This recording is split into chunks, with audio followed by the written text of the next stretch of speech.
la orden de vuestra majestad. Si nos dan esta guaneta de la guardemos.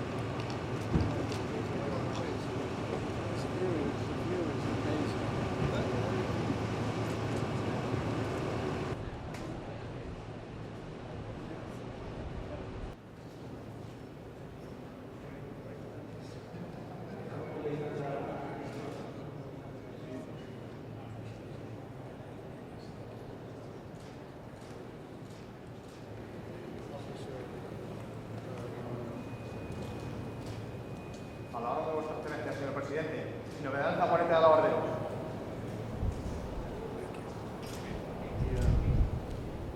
Presente. ¡Armas!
President of the United States of America.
Welcome.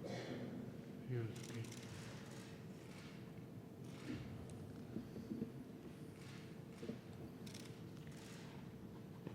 Mr. President, welcome. Good afternoon, ladies and gentlemen. Muy buenas tardes, señoras y señores. En primer lugar, es un placer para mí decir que es una enorme satisfacción darle la bienvenida a España al presidente de los Estados Unidos, Joseph Biden. Esta es su primera visita a nuestro país como presidente de la gran nación americana, un país que es aliado, que es socio económico y comercial de primer nivel, pero sobre todo es un gran país amigo. Mr. President, as I said earlier on when I welcomed you at the Torrejon Air Force Base, it is truly a pleasure to welcome you to Spain, to our nation's capital, Madrid. We've had the opportunity actually to meet on previous occasions in our previous capacities as well. And I always treasure those opportunities in my memory, and we've had chances to talk about things in the past, and I really look forward to do that on this occasion as well. The Kingdom of Spain and the United States of America share profound historical and cultural ties. We all know that inside out. And we're very proud of them. But more importantly, we share common values and principles that are today the foundation of a rich and wide-ranging relationship and a sincere friendship, which we highly value and which we want to continue strengthening every day. President Biden and the delegation, with Secretary Blinken ahead of it, to which we also extend a warm welcome, are visiting us to attend a very important NATO summit here in Madrid. This is, without a doubt, an especially relevant summit, one in which the allied countries must continue to show unity and determination to defend our freedom and our democratic values. Mr. President, Queen Letizia and I, our government, the Spanish people, are all delighted to have you here with us, together with your delegation and together with your wife, First Lady, Dr. Jill Biden. And we wish you a very happy, albeit short stay in Madrid. Thank you very much. Thank you very much. Well, thank you, Your Majesty. There's an old expression in a little town in Delaware called Claymont, Delaware, a little steel town. And they say, we're like poor relatives. We show up when we're invited and we stay longer than we should. So be careful, we may not go back. This is my second opportunity to be in this magnificent facility. And the Royal Palace is just incredible. And notwithstanding the majesty of this palace, we do share the same values. As a matter of fact, some suggest we wouldn't be an independent country right now for you guys some years ago. But I've traveled to Madrid as vice president, and quite frankly, it's wonderful to return here again to discuss consequences of what particularly is happening today in the world. We're at a moment of historical and inflection point in American and world history. Things are changing. They're changing drastically, not only in terms of the politics of the world, but everything from pandemic diseases to dealing with everything from climate change. And so I want to thank you for hosting this NATO meeting because it's been almost 40 years.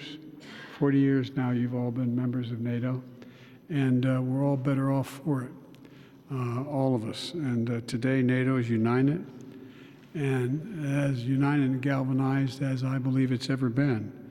And we are ready to face the threats of Russian aggression because, quite frankly, there's no choice.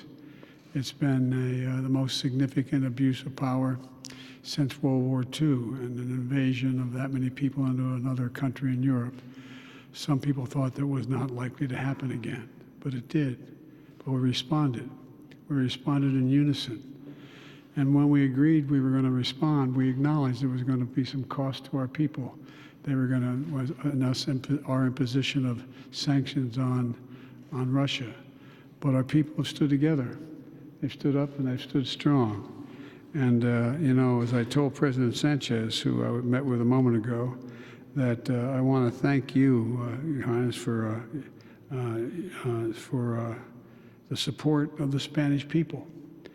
And not only as it relates to what is going on in Europe, but what's happening in North Africa, as well as Latin America.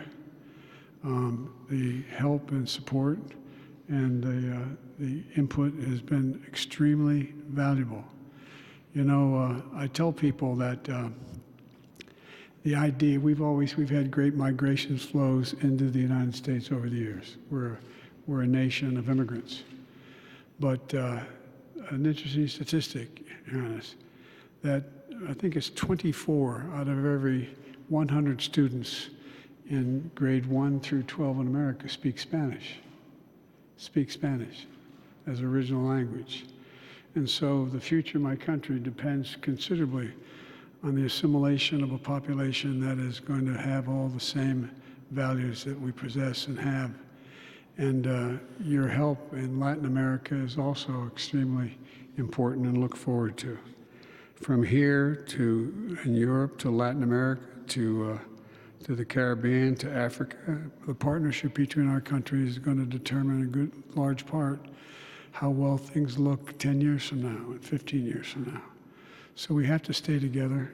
The unity is important, and I think we're off to a very, very good start, demonstrating the power of democracies in the second quarter of the 21st century, because there is a contest between autocracies and democracies, and we have to succeed, and I'm confident we will with your help. Thank you. All right.